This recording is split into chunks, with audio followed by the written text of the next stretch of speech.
As a child, the mercenary was consistently mocked for his animal-like appearance. Those born with the curse of the beast are called beast fallen, and they have superhuman-level abilities. He was beloved dearly by his mother and father, who were fully human, but had lost them due to raids of cruel humans. Nowadays, he finds himself constantly on the run from bounty hunters and witches. He stumbles across a hungry little girl, who traps his attacker in a mud prison, and reveals herself as a witch. Despite his initial suspicions of her, the mercenary decides to share his soup and join her quest as her bodyguard to find a grimoire from a mage called 13, which is a book that can destroy the world. The witch, later recognized as Zero, draws up a blood contract, which promises to return the mercenary as a human after the quest is complete. However, the mercenary tears up the contract and says we don't need it. He asks for her hand and initiates a blood oath instead using their thumbs, saying that's how we mercenaries do it. The next day, Zero shows the mercenary the difference between sorcery and magic against a boar in a forest, in which we discover that sorcery requires a magic circle,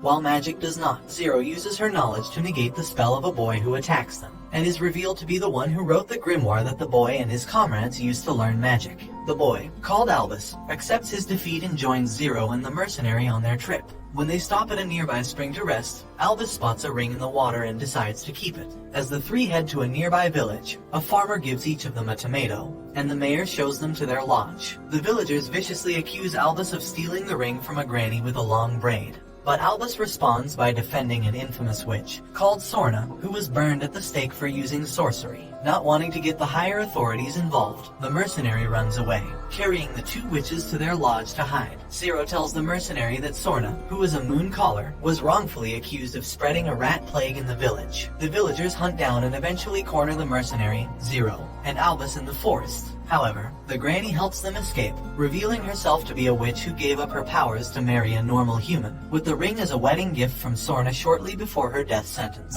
Zero and Albus act as concubines of the mercenary in order to be allowed inside the gates of Formicum. Much to the mercenary's embarrassment, the mercenary demands that Zero should buy herself a new outfit, so Albus joins him to help pick out Zero's attire at a clothing store. But the mercenary quickly throws Zero into the changing room for being immodest. The fat bald tailor gleefully yet creepily accepts Zero's old robe as payment for a new outfit.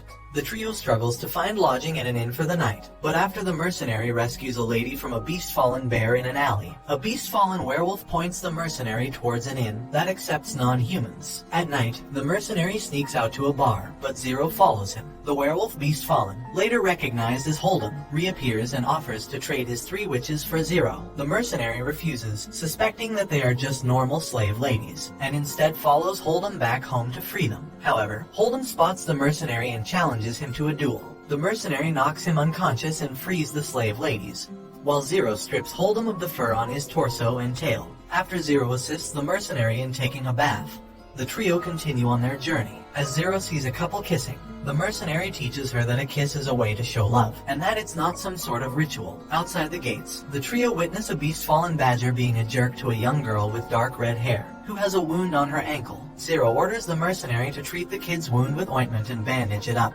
while Zero herself discreetly uses healing magic. During their travel to Latet, they eventually stop at a stream. Zero explains that her grimoire is divided into 4 books, them being hunting, capture, harvest, and protection, while a practitioner's personality and emotions are directly related to magic proficiency. With that in mind, Albus is able to catch fish using magic. At night, the mercenary discusses his dream of opening a tavern after becoming a human. Albus mentions that his parents died in a witch hunt, while Zero barely remembers her parents from spending her life in a cave studying sorcery. As the group finally reaches Latet by daybreak, they are shocked to discover all the townspeople appear to be dead. As the trio surveys the dead townspeople, Zero notes that multiple types of classical element magic were used against the townspeople, but most of the buildings were left standing. Zero prevents Albus from attacking a looter with a scar on his face, who tells the mercenary about a hooded mage who is impervious to magic attacks. After the trio is unable to locate the grimoire in the library of a church, Albus finds and tries to heal an old man sorcerer who is nearly dead meat. Before dying, the sorcerer tells Albus that the hooded mage caused other sorcerers to disintegrate when they used magic bows and arrows, as there are also dead mages who had their magic stolen. Albus deduces that the one behind this is none other than 13. The mercenary is suddenly trapped in a forced summoning spell, until Zero wakes him up. The trio ends up in a dungeon, where 13 appears and tells them that he was hired by the king to kill a town full of rebellious mages, in exchange for help in searching for the grimoire. 0 and 13 then engage in a magic battle, with the mercenary unable to interfere. 0 and 13 abruptly stop their fight when they hear a dinner bell. 13 leads the trio to the dining hall, revealing that the forced summoning spell transported them inside the palace of the royal capital, called Plasta. After their meal, 0 and 13 discuss that they are both searching for the grimoire that 0 wrote in the caves, since it was stolen by their master who killed all of the other witches who lived there. Disagreeing with 13's views of justice, Albus is offered one night to choose between joining 13 or being burned at the stake. 0 confirms that she and 13 were the only two survivors in the caves. She wrote the grimoire so that witches and humans can live in harmony, but she should have heeded 13's warning and burned the grimoire before incurring any damage. Later that night, 13 summons the mercenary and offers a potion that could turn him into a human. 13 tells the mercenary to leave the castle, claiming that 0 is ultimately using him for a sacrifice. When the mercenary runs into 0 on his way out of the castle, she berates him for being deceived by 13 and terminates their contract. As Plasta prepares for a festival, the mercenary knocks out a drunken beast-fallen pig, who tries to steal liquor from a salesman. Rochelle, a girl who works at an empty tavern, enlists the mercenary since she is temporarily understaffed. He impresses her with his cooking skills and tells her that he plans to open a tavern of his own when he becomes a human. After he leaves upstairs, a beast-fallen deer, frog, and a cow annoy Rochelle and her father for their poor customer service. When the mercenary hears the commotion, he knocks out the other beast-fallen before leaving the tavern. Later in the forest, the mercenary is attacked by witches led by Hold'em, who gets shot in the back, and the mercenary takes out the witches until he gets shot in the stomach. Back at the dungeon, 0 prepares to fight 13, until she suddenly coughs up blood as the mercenary is magically healed.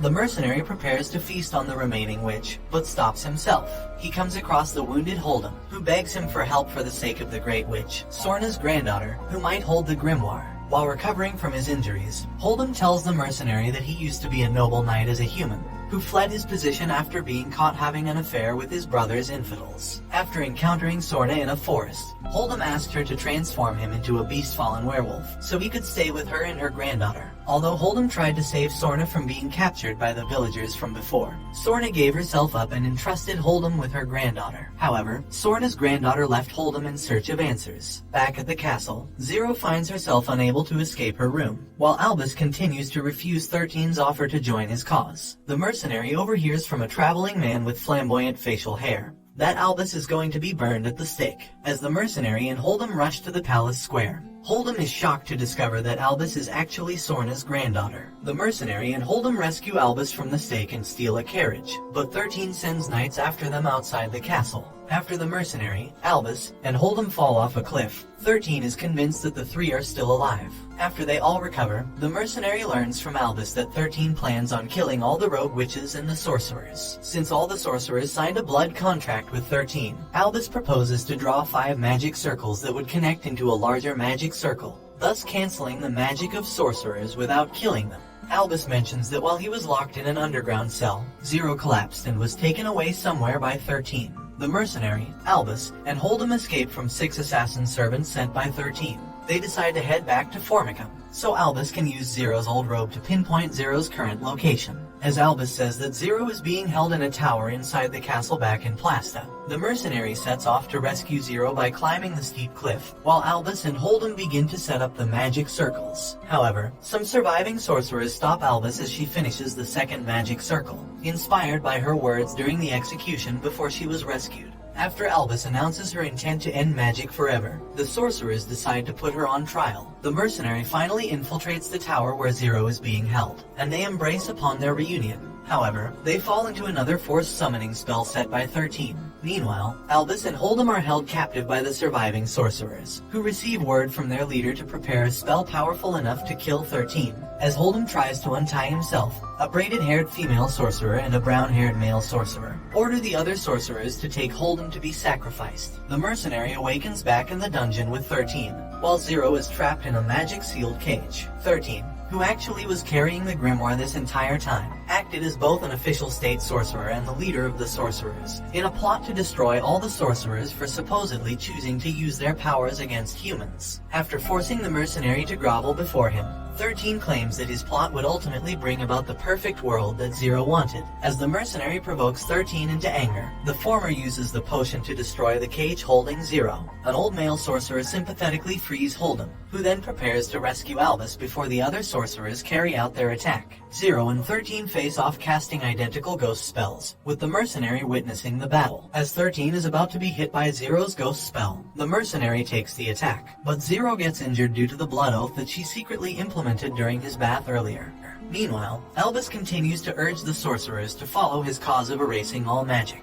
When Zero regains consciousness, she reveals that her spells appear to be different because she intentionally put subtle errors in the Grimoire as a protection measure in case it fell into the wrong hands. Realizing that he will never surpass Zero, 13 gives up on his ambition and decides to help Zero seal the magic. Albus is rescued by Hold'em, and the two escape from the sorcerers, meeting up with Zero, the mercenary, and 13 in the forest. Having learned the truth that 13 is the revered state sorcerer, Albus tries to kill 13, not realizing that killing him means that she would disappear due to her blood contract. 13 nullifies the contract, allowing her to kill him, but he asks Albus to give him a chance to fix the problems that he caused. 13 theorizes that Sorna's sacrifice started a war of witches against humans. The mercenaries group splits up, drawing one of 5 magic circles at a designated point and meeting up in the center. While 0 and 13 perform the ritual, the mercenary and Hold'em protect them from the sorcerers. As Albus arrives to help with the final part of the ritual, the mercenary's body is used as a vessel to seal the magic in the kingdom of Wenias, ending the war. 3 days later, the mercenary wakes up and is still a beast fallen because Zero's magic has weakened. Zero finally has her grimoire back from 13. And Albus, now the official state sorcerer, has 13 burned at the stake in the palace square, in order to unite humanity. But the stake is set up so that 13 can secretly escape, while the flames obscure the vision of the crowd. Before Zero and the mercenary depart, Albus kisses the mercenary on the cheek, much to Hold'em's displeasure. Zero not only reveals that 13 is her older brother, but also considers having a romantic relationship with the mercenary. However, the mercenary insists that he is only there for her protection. And this brings the anime to an end. Don't forget to like and subscribe if you enjoyed, and turn on the notification bell so you never miss out on another video. Until next time, take care.